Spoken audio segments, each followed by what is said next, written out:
El gobierno ha estado ocultándoles enfermedades. Conozco la verdad y es aterradora.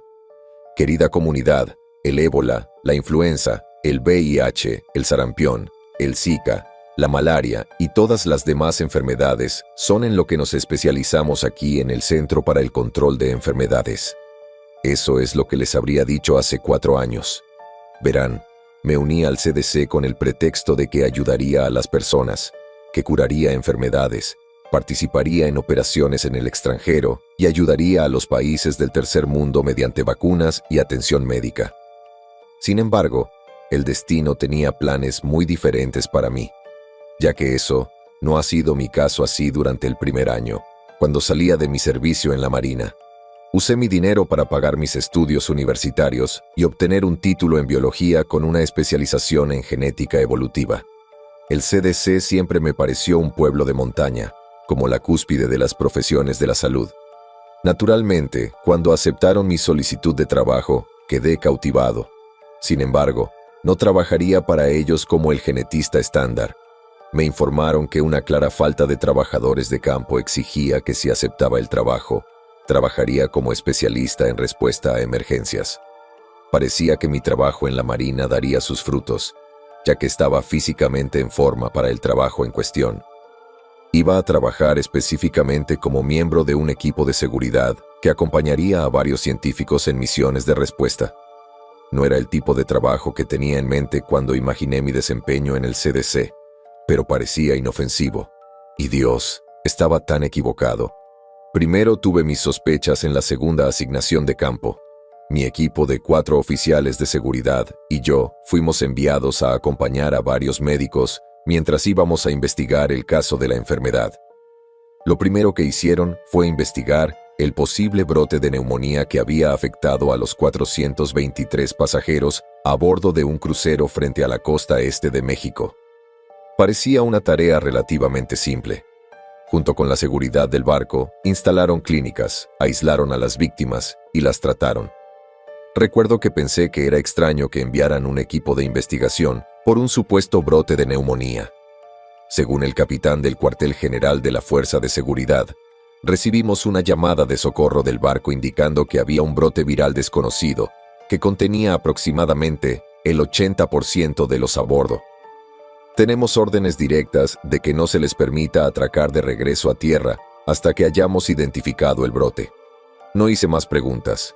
En su lugar, me equipé y me subí al helicóptero. Volamos en silencio durante un tiempo. Mi capitán se aseguró de que yo y el resto de mi equipo estuviéramos listos y cargamos nuestras armas de fuego. Eran principalmente para mostrar una señal de autoridad, una señal de liderazgo y una forma de hacer que los científicos se sintieran seguros en medio de un territorio desconocido. Nunca pensé que tendría que usarla. Fue un completo caos al aterrizar. No fuimos bienvenidos ni saludados por nadie. En cambio, estábamos rodeados por el olor a cobre que no debería haber podido oler a través de mi traje de materiales peligrosos. Pero era tan fuerte que era prácticamente palpable. Uno de los científicos estaba visiblemente enfermo y saliendo de mí. El viaje en helicóptero y al captar el fuerte olor casi vomitó en su propio traje. Nos dirigimos a la sala de control de la nave, pero no encontramos a nadie allí. López quitó el seguro, obedecí su orden y quité el seguro de mi arma de fuego. Nos abrimos paso a través de cada compartimento en la sección de liderazgo de la nave para encontrar el lugar completamente desolado, revisando nuestras esquinas y procediendo con precaución. Y fue entonces cuando escuchamos una voz por el intercomunicador. «Salgan de allí». Me di la vuelta con el arma apuntando a la puerta que está frente a nosotros, antes de darme cuenta del intercomunicador que está frente a nosotros. «Tienen que bajar a la cafetería, es el único lugar que no hemos cerrado con llave». Escuché a uno de los científicos traer una radio y murmurar algo sin sentido, a lo que solo puedo suponer que era alguien del cuartel general. Empezamos a dirigirnos a la cubierta abierta del barco. Frente a nosotros se encontraba la principal atracción del barco, una piscina olímpica con 3 zonas de agua y una sección infantil completamente equipada. La cubierta del barco estaba vacía, casi artificialmente vacía, como si el director estuviera filmando una película sobre el último hombre en la Tierra y ordenó a todos que salieran del set. Pasamos la piscina para encontrar la cafetería atrincherada. Una de las señales de peligro que debimos imaginar. «Hola, doctora Kelly Marsh. Soy del CDC. ¿Puedes abrir la puerta?», dije tocando débilmente la puerta. Hubo silencio y luego risas detrás de nosotros. Escuchamos las carcajadas de una anciana. Se paró al otro lado de la piscina, nos miró y se rió. Parecía cansada, marchita y con un dolor visible en sus ojos. Cuanto más la mirábamos, más nos dábamos cuenta de que la risa sonaba forzada. Su voz sonaba cansada y, tras un examen más detenido, parecía estar tosiendo sangre entre carcajadas. La miramos con incredulidad antes de que la puerta se abriera. «Entren», mi tripulación y yo acatamos con gusto la petición del capitán. Les tomó bastante tiempo. «Hemos estado atrapados en esta habitación durante casi una semana esperándolos», dijo. Mi capitán puso su mano sobre el hombro de la mujer y lo empujó contra la pared y me dijo: «Contra la pared, señora. Necesita calmarse. Le aseguro que mi equipo y yo hemos hecho todo lo posible para llegar lo más rápido humanamente posible. Ahora necesito que me diga qué sucedió». Ella se puso sobria y comenzó a divagar con el resto de la tripulación, y allí observé mi entorno para encontrar que entre el capitán del barco había 3 empleados de nivel inferior en el crucero y no vi a nadie más. La habitación en sí parecía el infierno. Era evidente que no bromeaba sobre su estadía. Entonces el personal prosiguió con el discurso. «De acuerdo, uno de nuestros instructores de buceo llevó a un grupo de personas a una lección. Regresaron media hora antes, informando que una joven había pisado un erizo y cayó enferma.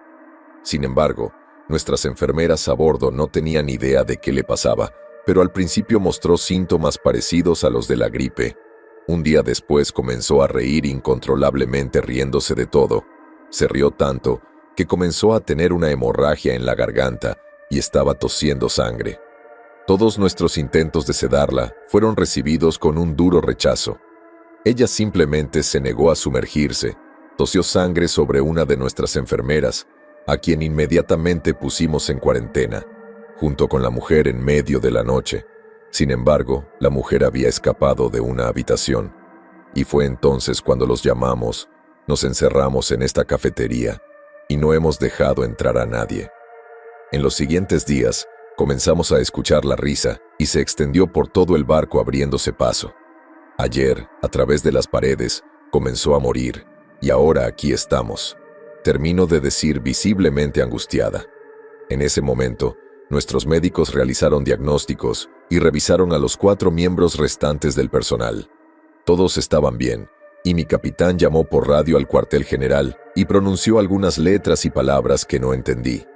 Lo que sí entendí fue la orden de él a todos nosotros, incluidos los científicos, de que abandonáramos el barco de inmediato. ¿Qué pasará entonces con los residentes de mi barco? ¿Qué pasará con los infectados y los que se esconden de dicha enfermedad? El capitán del barco interrumpió. «Enviaremos un grupo de trabajo aún más grande para lidiar eficazmente con el brote a bordo, pero necesitamos sacarlos a usted y a su tripulación de aquí ahora». El capitán no se opuso más y todos comenzamos a regresar al helicóptero. La dama todavía estaba al otro lado de la piscina, bloqueando la puerta del puente principal. «Disculpe, señora, pero necesitamos salir. Aléjese de la puerta, en breve le proporcionaremos ayuda». De repente los científicos comenzaron a murmurar molestos hasta que se escuchó un «Ayúdanos, por favor, ayúdame», de la voz de la mujer. Sin embargo, esta vez comenzó a reírse, y no una risa discreta. Realmente ahora estaba riéndose eufóricamente con lágrimas en el rostro. Maldita sea, yo la observé. Sin duda había algo mal con esta mujer. La miré durante unos largos segundos, antes de recibir órdenes de dispararle a quemarropa. No teníamos tiempo para esto, sea lo que sea. Honestamente dudé por un segundo, pero después de que mi trabajo fuera amenazado, levanté mi arma y la apunté. Fue entonces cuando se desató el infierno. La mujer saltó del suelo como en una escena de El Exorcista y empezó a correr alrededor de la piscina hacia nosotros con tanta intensidad que nos tomó a todos desprevenidos. Disparé y le di justo en el hombro izquierdo. Ni siquiera pareció inmutarse. Simplemente continuó su frenética carrera hacia nosotros.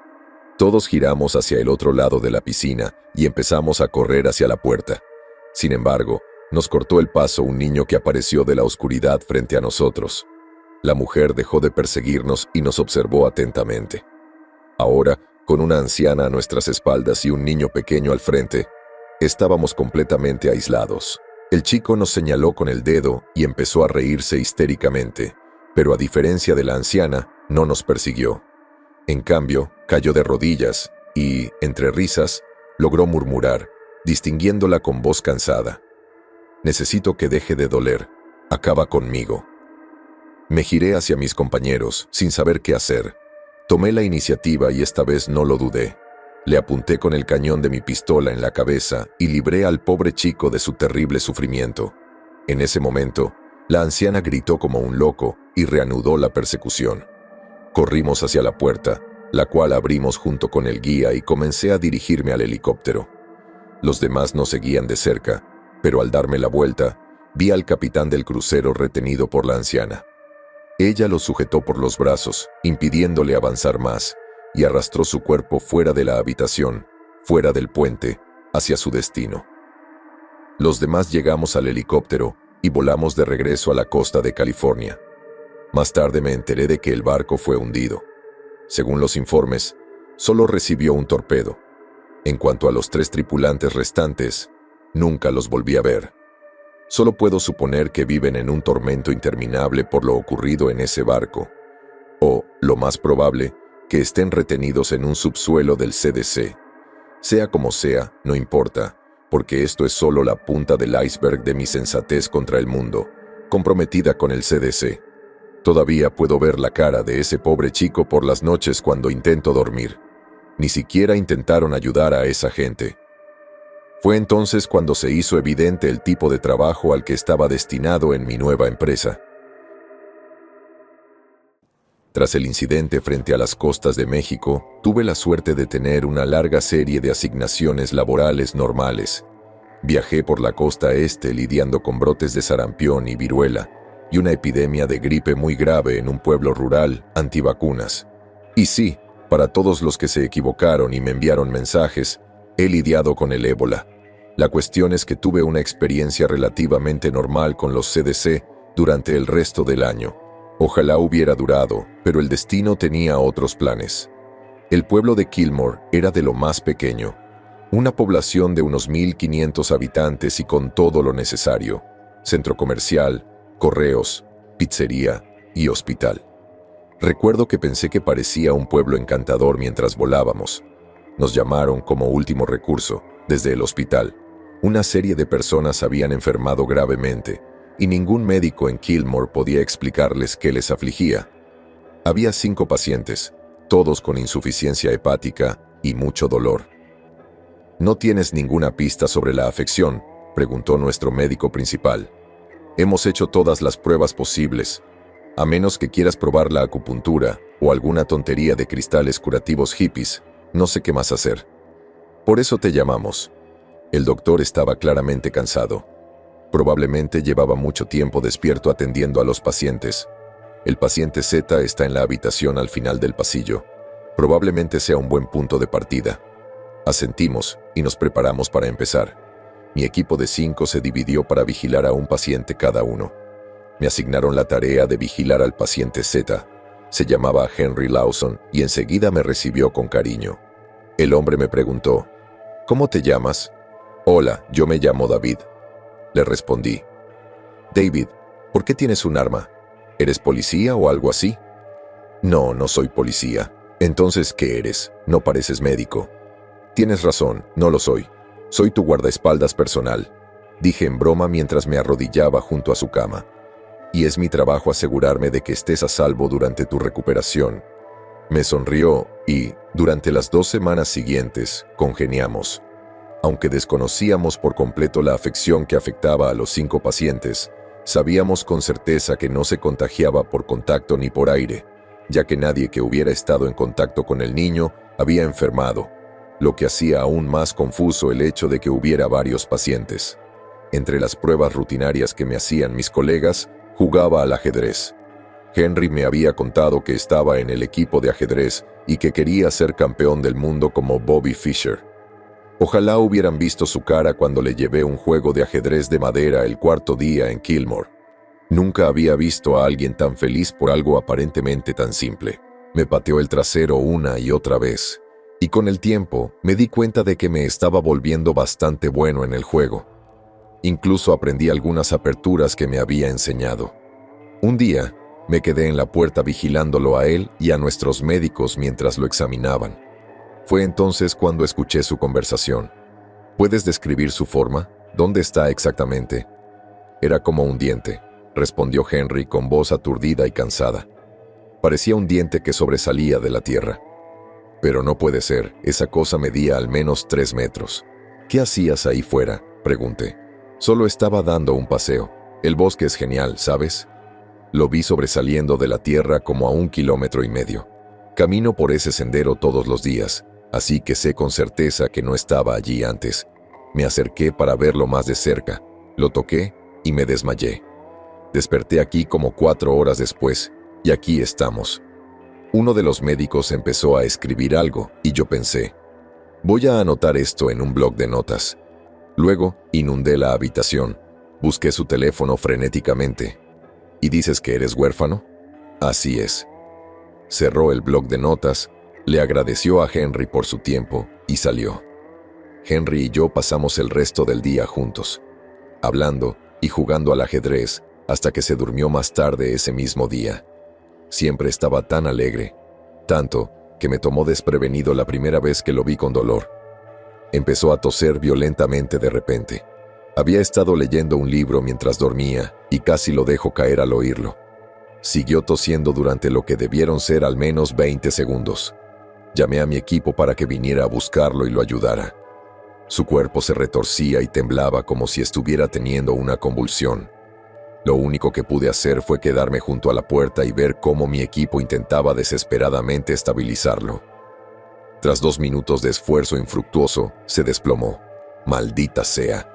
¡Traigan el desfibrilador!, grité. Se me heló la sangre en cuanto oí el latido ensordecedor de su corazón, ahora muerto. Vi cómo le aplicaban 5 descargas eléctricas en el pecho, intentando revivirlo. No funcionó.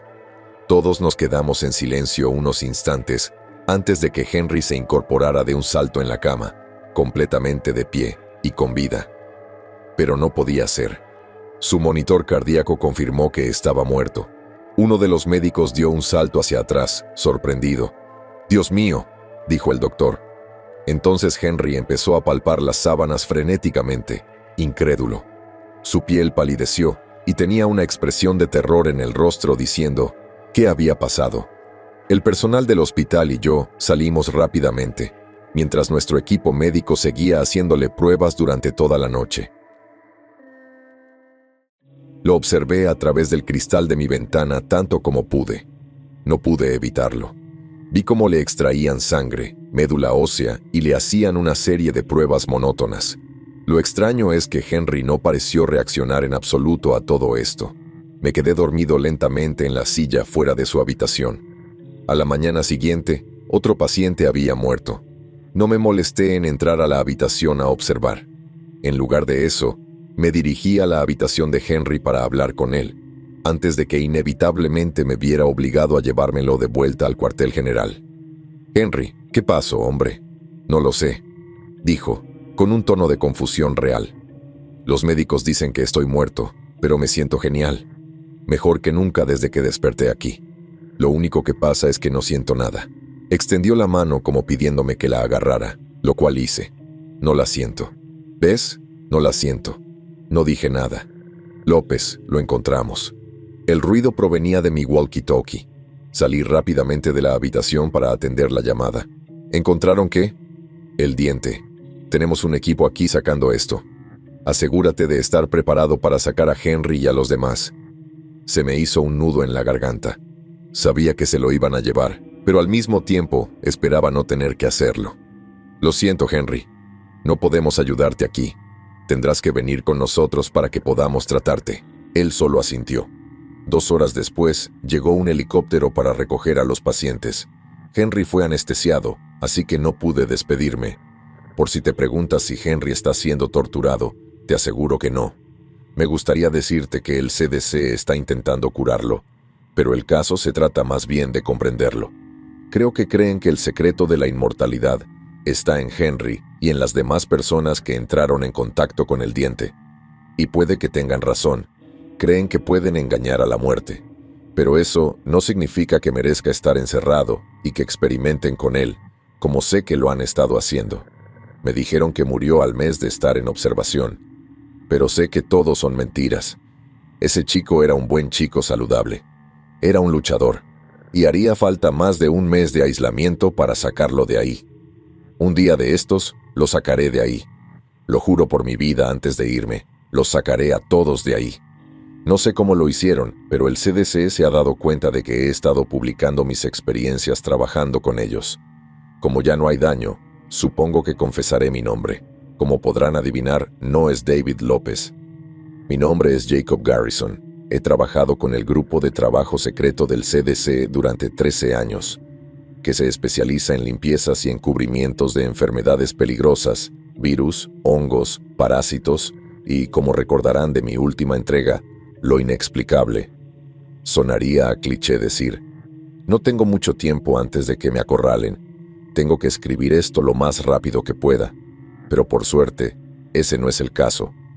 Saben que mis historias han caído en saco roto, así que, ¿por qué salir corriendo a detenerme?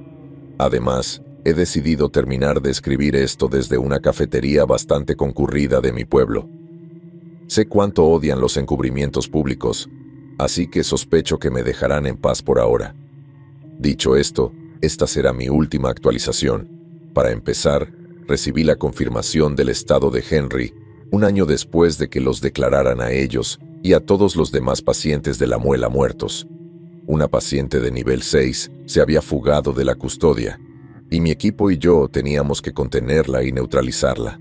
Lo siento. Voy a suponer que no sabes nada sobre los niveles de bioseguridad de los CDC.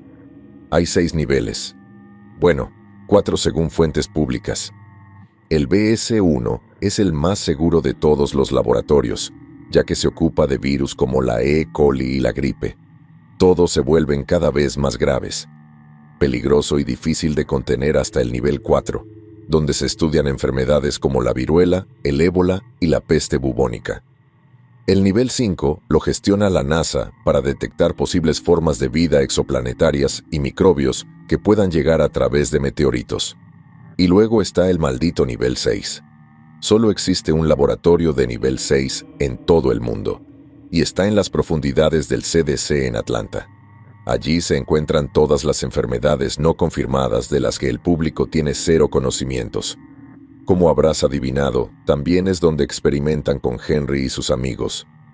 Nos equipamos con trajes antibalas y fuimos cargados hasta los topes con armas de fuego, con la única intención de matar a la paciente 866. El informe indicaba que era hija de un superviviente del bombardeo nuclear de Nagasaki en la Segunda Guerra Mundial. Fue capturada y, al parecer, había vivido en el nivel 6 de BS toda su vida. Cuando leí el informe, me enfureció.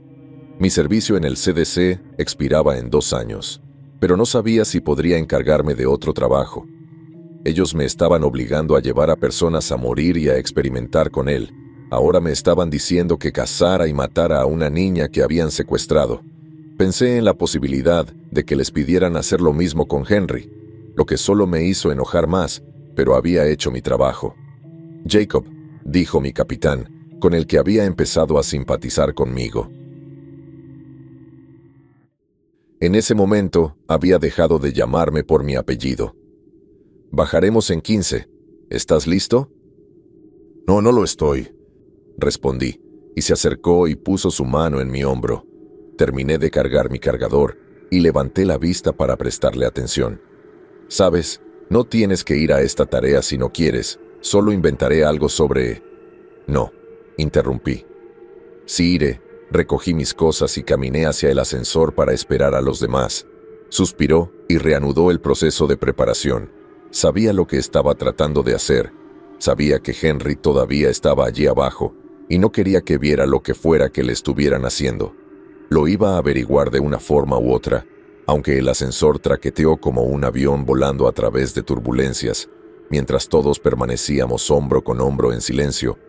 No teníamos necesariamente miedo de las tareas que nos esperaban, sino de la escena que nos esperaba. Habían apagado la ventilación forzada y todos los accesos al nivel 6 inmediatamente después de que la paciente 886 se hubiera liberado de sus ataduras. Aparentemente se había vuelto loca y había matado a 2 de sus científicos en su cámara al liberarse. Ella tuvo la fuerza suficiente para arrancar un guardamanos de 3 pulgadas atornillado. ¿Entonces su puerta de acero sería suficiente para contenerla? No, no lo fue. Las puertas del ascensor se abrieron para revelar el subnivel en las ruinas. La cámara que una vez albergó al paciente al final del pasillo se podía escuchar claramente cuando la puerta ahora se balanceaba en una de sus bisagras, creando un ruido metálico de raspado. Hice un gesto para que 2 de nosotros nos agacháramos para verificar la situación. Además, mientras Tim y yo tomábamos el frente, procedimos con precaución, moviéndonos lenta y deliberadamente para no pisar los vidrios rotos o los cadáveres que ahora yacen en el piso que una vez estuvo limpio. Cuando llegamos a su habitación, miramos a través del vidrio para descubrir que ella no estaba allí. Ramírez revisó debajo de las ventanas. El nuevo miembro del escuadrón se movió vacilante más allá de la puerta y miró detrás de la puerta a lo largo de las paredes de la habitación antes de salir y levantar el pulgar. «Está bien, nos quedamos juntos. Nadie se queda». El capitán nos dijo a todos con voz severa: «Señor Supremo, este es mi escuadrón. ¿Podemos recuperar la energía en el nivel 6? Haría que esta búsqueda fuera mucho más rápida». «Negativo. No podemos arriesgarnos a que se vaya por el ascensor». «Maldita sea, está bien. Empezaremos por atrás. La empujaremos hacia adelante hasta que no tenga a dónde ir». Así que procedimos al extremo más alejado del nivel y comenzamos a buscar habitación por habitación, siempre revisando las rejillas de ventilación en busca de señales de entrada forzada. A medida que avanzamos, el ala estaba viva, con el sonido de los pacientes burlándose de nosotros y rogándonos que los dejáramos ir. En un momento pensé que vi al capitán del crucero y en una habitación junto a él, juré que podía ver a la anciana. «Jacob, ¿escuchaste eso?», negué con la cabeza a Tim mientras avanzaba hacia adelante. Escuchamos detrás de nosotros como uno de los cuerpos que asumimos que estaba muerto volvió a la vida y había comenzado a arrastrar a uno de los miembros de mi escuadrón, que estaba custodiando la parte de atrás. Es ella quien dispara. Todos comenzamos a disparar contra el paciente, pero por miedo a darle a nuestro amigo, nuestros disparos fueron vergonzosamente imprecisos. Ella lo arrastró hacia la izquierda y hacia una de las cámaras antes de que escucháramos el sonido de su cuello, rompiéndose seguido de la risa proveniente del capitán del crucero. «Jacob, Aaron, cubran esas ventanas. Todos los demás síganme». Nos movimos a posiciones para proteger las ventanas del lado izquierdo de la habitación, mientras nuestro escuadrón se ponía en posición e inundaba la habitación. Ella simplemente se quedó allí parada, mirando hacia la esquina de la habitación del lado derecho. El cadáver del hombre que una vez fue un padre amoroso y miembro de mi equipo yacía inmóvil en el suelo. Disparos de fuego abierto resonaban por todo el subnivel, mientras los gritos de todos los que residían allí comenzaban a gritar y llorar por el fuerte ruido. No importaba cuántas balas pareciera que le cargáramos. Ella se quedó allí parada contra la pared, inmóvil. Cuando todos usamos nuestros cargadores, la vimos hundirse lentamente y caer inmóvil al suelo. Observamos en silencio durante unos segundos antes de que Tim recogiera el cadáver de quien creo que se llamaba Félix y comenzara a dirigirse hacia el ascensor. Todos lo imitamos. «Cuartel General, este es Mike Scott reportando que el activo ha sido eliminado. Tenemos una baja, ya estamos regresando. Roger está restaurando la energía para los próximos 30 segundos. Asegúrense de estar en el ascensor para cuando eso suceda». Mientras me dirigía al ascensor, miré a mi izquierda y ahí estaba él. Estaba aparentemente dormido. probablemente sedado, y estaba en una habitación con 2 personas que había visto en el hospital de Kentucky, en una mesa como un fragmento de adorno con extrañas marcas. «Jacob, se nos acaba el tiempo, sigamos». Yo no respondí. En cambio, lo miré fijamente durante unos segundos más antes de regresar lentamente al ascensor. Estuve en silencio antes de que Tim me dijera: «Lo siento, Jacob», dijo, como si se supone que eso me hiciera sentir mejor. Yo no dije nada mientras subíamos y salíamos de las profundidades hasta que lo escuché decir: «Jacob, hay un desgarro en tu traje». Miré mi guante y efectivamente había un pequeño desgarro de 5 centímetros a lo largo del lado derecho de mi muñeca, tan pequeño que no lo había visto. Inmediatamente todos se apartaron de mí y Tim puso su mano en mi hombro. «Oye, hombre, vamos a que me revisen esto». Tras decir eso, yo comencé a tener un mini ataque de pánico. Me puse mi traje solo por seguridad en las 3 habitaciones herméticas allí abajo, y no habíamos entrado en ninguna de ellas. Comencé a tener la sensación de que la gente me observaba, los médicos se alejaban de nosotros, y nos dejaban pasar a través de ellos mientras veía que me llevaban a una habitación hermética de cuarentena donde un médico yacía dentro con una aguja lista para dormirme. Supe lo que tenían planeado para mí. Yo no iba a aceptar nada de eso. Rápidamente golpeé la parte trasera de mi bota en el pie de Tim, y cuando perdió su agarre, corrí por un largo pasillo a nuestra izquierda que conducía al estacionamiento. «Jacob, vuelve aquí». No escuché las instrucciones. En cambio, corrí tan rápido como pude, quitándome todo el traje que pude antes de estrellar mi cuerpo contra la puerta, y rápidamente comencé a inspeccionar mis alrededores. Vi un auto rojo que venía y tenía la intención de alcanzarlo. Le hice señas para que se detuviera y una vez que el conductor se detuvo, tomé prestado el vehículo de la persona y conduje lo más lejos que pude, y me detuve en un motel donde comencé a grabar esto. Una camioneta se detuvo afuera de la cafetería. Sé que son ellos. Sé que no estoy infectado con nada, pero al CDC no le importa. Sin embargo, no quieren correr ningún riesgo, incluso si eso significa matar a uno de los suyos. Ahora mismo puedo ver a 2 de mis antiguos compañeros de escuadrón mirándome desde el estacionamiento, dándome una mirada que dice que es hora y no podría estar más de acuerdo. Creo que merezco cualquier destino que me esperé por todas las veces que me quedé allí parado y dejé que se llevaran a esas personas. Voy a entregarme a ellos antes de hacerlo. Sin embargo, me gustaría decir que lo siento por todos aquellos que esperan ayuda para mí, pero no encontraron nada más que dolor. Si de alguna manera salgo con vida, me aseguraré de escribirles nuevamente. Sin embargo, no creo que eso vaya a suceder. Sé demasiado y soy una gran responsabilidad. Solo sepan una cosa: aunque el gobierno les está ocultando enfermedades, entre otras cosas más aterradoras, no dejes que te engañen ni por un segundo haciéndote creer que tienen en mente tu mejor interés. Oh, y para mi amigo Henry Lawson, te veré pronto, mi amigo.